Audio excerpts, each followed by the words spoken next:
I've been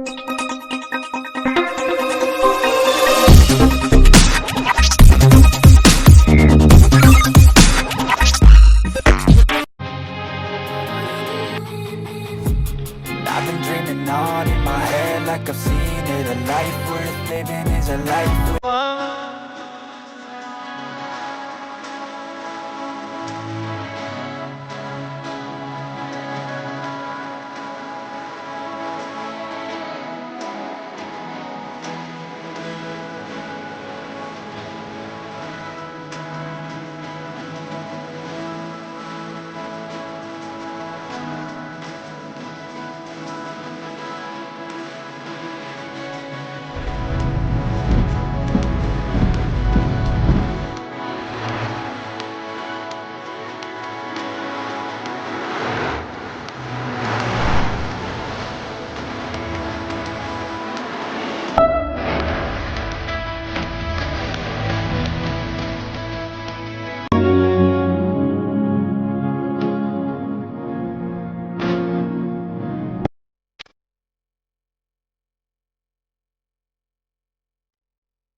so இதுதான் checking point. இங்கே தான் செக் பண்ணுறாங்க பேக் செக்.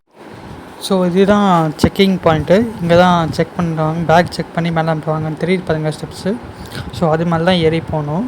இப்போ இங்கே பிளாஸ்டிக்லாம் எதுவும் அலோடே கிடையாது உள்ள. ஆக்சுவலி சொல்லப்போனால் இங்கே சைடில் பார்த்திங்கன்னா அன்னதானம் பண்ணுவாங்க, எல்லாமே இருக்கும். வெஜ் பிரியாணி, தயிர் சாதம். நாங்கள் ஈவினிங் 6 மணிக்கு ட்ரக்கிங் வந்து முடிச்சுட்டு நாங்கள் ஈவினிங் அன்னதானம் சாப்பிட்டோம். சூப்பராக இருந்தது எல்லாமே. ஃபுல்லாக கம்ப்ளீட் ஆகிடுச்சு ட்ரக்கிங் எல்லாமே. இப்போ நாங்கள் கிளம்பிகிட்ருக்கோம் வீட்டுக்கு. ஸோ கீழே ஷாப்பிங்கு ஏதாச்சும் வேணும்னா நிறைய எக்கச்சக்கமாக இருக்குது. சைடில் சின்ன சின்ன செயின்ஸு, ஆர்டிஃபிஷியல் எல்லாமே இருக்குது. நீங்கள் ஷாப்பிங் பண்ணணுன்னா கீழே எல்லாமே ஷாப்பிங் பண்ணிக்கலாம்.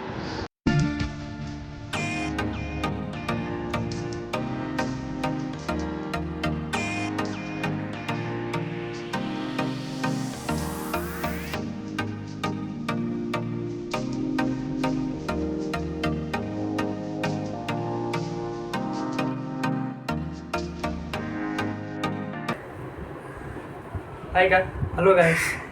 பார்ட் 1ல் நீங்கள் எல்லா வீடியோவும் நல்லா பார்த்து என்ஜாய் பண்ணியிருக்கீங்கன்னு நான் நம்புகிறேன். ஸோ ஃபைனலாக இப்போ வந்து பார்ட் 2 நான் வந்து ரிலீஸ் பண்ண போகிறேன். அதில் வந்து வெள்ளங்கிரி என் கூட வந்த டீம் மெம்பர்ஸ்லாம் அந்த அவங்களோட எக்ஸ்பீரியன்ஸ் வந்து ஷேர் பண்ணியிருக்காங்க. ஸோ நான் உங்களுக்கு பார்ட் 2ல் அந்த வீடியோவை நான் உங்களுக்கு காட்டுறேன். ஓகேங்களா, வாங்க வீடியோக்குள்ளே போகலாம். நாட்டவிக்கும் இறைவா போற்றி. ஓம் நமச்சிவாய், ஓம் நமச்சிவாய், ஓம் நமச்சிவாய. வெள்ளங்கிரி பயணம் வந்துட்டு மிக சிறப்பாக முடிஞ்சுது. நண்பர்களோடு போனோம், ஒரு 10 பேரோடு போனோம். மிகவும் கடினமான ஒரு பயணம். ஆனால் வந்துட்டு யூடியூப்லாம் பல பேர் பார்த்துட்டு இருக்காங்க, சரிங்களா? இந்த யூடியூப்லாம் பார்த்துட்டு இந்த 1வது மலை தான் ரொம்ப கடினம், 7வது மலை தான் ரொம்ப கடினம் அப்படின்னு சொல்கிறது வந்துட்டு மிகப்பெரிய ஒரு போலித்தனமான ஒரு வீடியோ பதிவு தான். எங்கே கேட்டிங்கன்னா 7 மலையுமே வந்துட்டு பார்த்தா ரொம்ப கடினம். அதே மாதிரி வந்துட்டு பார்த்திங்கன்னா போகும்போது வந்துட்டு எக்கச்சக்கமாக துணிமணிலாம் வாங்கி தூக்கிட்டு போகாதீங்க. மிஞ்சி போனால் வந்துட்டு பார்த்திங்கன்னா ஒரு டவரு, ஒரு துண்டு, அவ்வளோதான். ரொம்பலாம் வச்சுக்காதீங்க. டவரு, துண்டு 2 ஒன்று தான் தவி, ரொம்பலாம் வச்சுக்காதீங்க. அதுக்கப்புறமா வந்துட்டு தண்ணி வந்துட்டு பார்த்திங்கன்னா 1வது மலை 2வது மலை மட்டும்தான் இருக்கும். அதுக்கப்புறமா போக தண்ணியோட இது வந்துட்டு பார்த்திங்கன்னா கம்மியாகும். எவ்வளோ தூரம் வந்து பார்த்தீங்கன்னா நீங்கள் வந்துட்டு பாடியை டீஹைட்ரேட் பண்ணாமல் பார்த்துக்கணுமோ அதை பார்த்துக்கோங்க. ஓம் நமச்சிவாய். நாங்கள் சமீபத்தில் வெள்ளியங்கிரி மலை ட்ரிப்பு போயிருந்தோம். ஆரம்பிக்கும் போது ரொம்ப ஃபன்னியாக விளையாட்டுத்தனமாக ஆரம்பித்தோம். அதோட காம்ப்ளிகேஷன் வந்து இனிஷியலாக நாங்கள் ஆன்டிசிபேட் பண்ணல. ஆனால் அங்கே போனதுக்கப்புறம் ஃபஸ்ட்டு மலை ஏற ஆரம்பித்ததுக்கப்புறம் தான் தெரிஞ்சுது இது ரொம்ப கஷ்டமான விஷயம். ஆனால் நாங்கள் ரொம்ப ஈஸியாக எடுத்துக்கிட்டு வந்துட்டோம் அப்படின்ட்டு. இருந்தாலும் நாங்கள் நண்பர்கள்லாம் சேர்ந்து ஒன்றா கொஞ்சம் கொஞ்சமாக முயற்சி பண்ணி 7 மலையும் ஏறிட்டோம். ஏறுறதுக்கு முன்னாடி நாங்கள் யூடியூப்பில் சில ரெஃபரன்ஸ் வீடியோஸ்லாம் பார்த்துருந்தோம். அதில் எல்லாருமே வந்து ஒரு சில மலை மட்டும்தான் காம்ப்ளிகேஷன் அப்படின்னு சொன்னாங்க. ஆனால் ஆக்சுவலாக இறங்கும் போது தான் எங்களுக்கு உண்மை தெரிஞ்சுது, எல்லா மலையும் அந்தந்த விதத்தில் காம்ப்ளிகேஷன் தான்.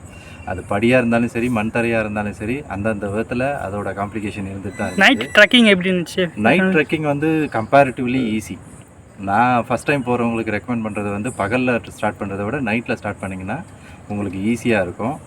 உங்களுக்கு வந்து ஏறுறது அந்த அளவுக்கு தெரியாது, உங்களுக்கு டீஹைட்ரேஷனும் கம்மியாக இருக்கும், வெயிலில் வந்து எஸ்கேப் ஆகிடலாம்.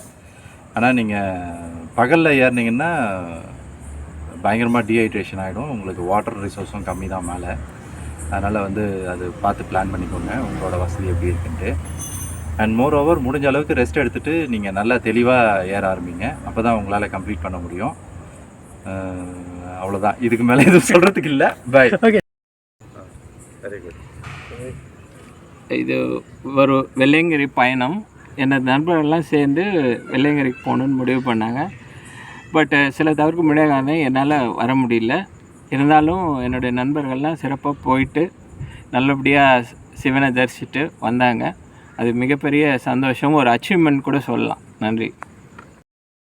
எனக்கு சில சமயம் பேசினாங்களா, அவங்க எல்லாருமே அவங்கவுங்க எக்ஸ்பீரியன்ஸ் பற்றி நல்லா ஷேர் பண்ணாங்க.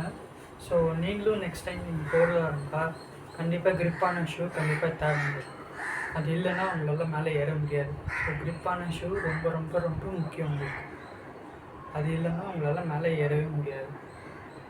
இதில் ஸோ மை டியர் யங்ஸ்டர்ஸ், நீங்கள் ரொம்ப அட்வென்ச்சரு ரிஸ்க் எடுக்கணும்னு நினச்சிங்கன்னா கண்டிப்பாக வெள்ளையங்கிரி மலைக்கு வாங்க. ஆனால் அது ரொம்ப ரொம்ப ரிஸ்க்கு.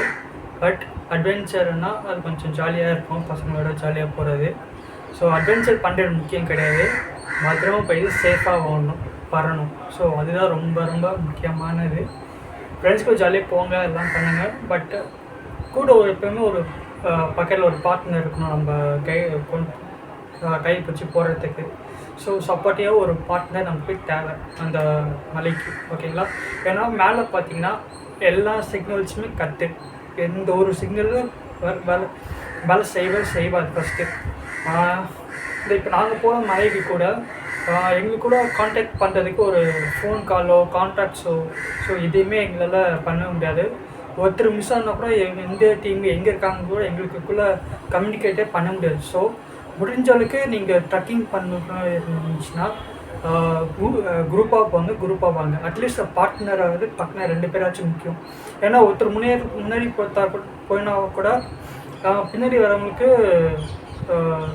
கான்டாக்ட் இருக்காது. உங்களுக்கு யாராச்சும் ஃப்ரெண்டில் முன்னாடி போயிட்டிங்கன்னா உங்களுக்கு ஃபோன் கால் பண்ணால் கூட உங்களுக்குள்ள கான்டாக்ட் பண்ண முடியாது. ஏன்னா அங்கே வந்து சிக்னலே கிடையாது. ஃபஸ்ட்டு ஒருத்தர் கூட கான்டாக்ட் பண்ண முடியாது. ஸோ தொலைஞ்சு போகாமல் மிஸ் ஆகாமல் குரூப்புக்குள்ளேயே இருங்க. ஆனால் அப்போ தான் உங்களுக்கு வந்து சேஃபாக நீங்கள் மேலே ஏறி ட்ரக்கிங் போக முடியும். நல்லா நீங்கள் எங்கே ஸ்டாப் ஆகி நின்றால் கூட உங்களுக்கு ஹெல்ப்புன்னு தேவைப்பட்டுச்சுன்னா ஃபோன் காலோ எதுவுமே உங்களால் பண்ணவே முடியாது, ஏன்னா அந்த சிக்னலே கிடையாது. ஸோ ட்ரக்கிங் பண்ணும்போது ஃப்ரெண்ட்ஸோட குரூப்போடு போங்க, தனியாக எங்கேயுமே போடாதீங்க அந்த ட்ரக்கிங் மட்டும். அது நைட்டு ட்ரக்கிங் பண்ணுறதா இருந்தால் ரொம்ப ரொம்ப கேர்ஃபுல்லாக பண்ணுங்கள். ஸோ எங்கேயும் மிஸ் ஆகாமல் கரெக்டாக குரூப்புக்குள்ளேயே போங்க. அப்படி இல்லைன்னா பார்ட்னர் யாராச்சும் ஒருத்தர் சப்போர்ட்டிவாக உங்களுக்கு கூட வர மாதிரி பார்த்துக்கோங்க, ஓகேங்களா? ஏன்னா உங்களுக்கு தாண்டி அதாவது உங்கள் கூட வர 10 பேர் வராங்கன்னா ஒரு 4 பார்ட்னர்ஸ் மேலே போயிட்டாங்கன்னா கீழே ஒரு 4 பேர் ஸ்டக் ஆகிட்டாங்கன்னா உங்களுக்கெல்லாம் அந்த கான்டாக்ட் பண்ணவே முடியாது அவங்க, ஏன்னா சிக்னல் கிடையாது. ஸோ முடிஞ்ச அளவுக்கு நீங்கள் அதாவது ஃபினிஷிங் பாயிண்ட் நாங்கள் வந்து முன்னாடி போயிட்டா கூட நாங்கள் இங்கே வெயிட் பண்ணுறோம், நீங்கள் அங்கே வெயிட் பண்ணுங்கன்னு சொல்லிட்டு நம்ம ஒரு மார்க் நம்ம ஒன்று வச்சிட்டோன்னா ஸோ அவங்களுக்கு வந்து நம்ம அங்கே ஸ்டக்கைக்கு ஸ்டாப் ஆகிறத நம்ம அங்கே மேலே அங்கே பார்ட்னர்ஸ் வந்து வெயிட் பண்ணிகிட்ருக்காங்க. ஸோ நம்ம வந்து அங்கே மேலே போய் ரீச் ஆகிட்டு அவங்கள கான்டாக்ட் பண்ணி பேசிக்கலாம்ன்ற மாதிரி நம்ம வச்சுக்கலாம், ஓகேங்களா? ஏன்னா நடுவில் நம்ம வந்து எங்கேயுமே பண்ண முடியாது, ஓகேங்களா? ஸோ வீடியோ பார்த்து நல்லா என்ஜாய் பண்ணியிருக்கேன். ஸோ அடுத்த ஒரு இன்ட்ரெஸ்டிங்கான வீடியோவில் நான் உங்களுக்கு சந்திக்கிறேன், ஓகேங்களா? இப்போதைக்கு பாய். Check the mic and make sure it sound right, boys.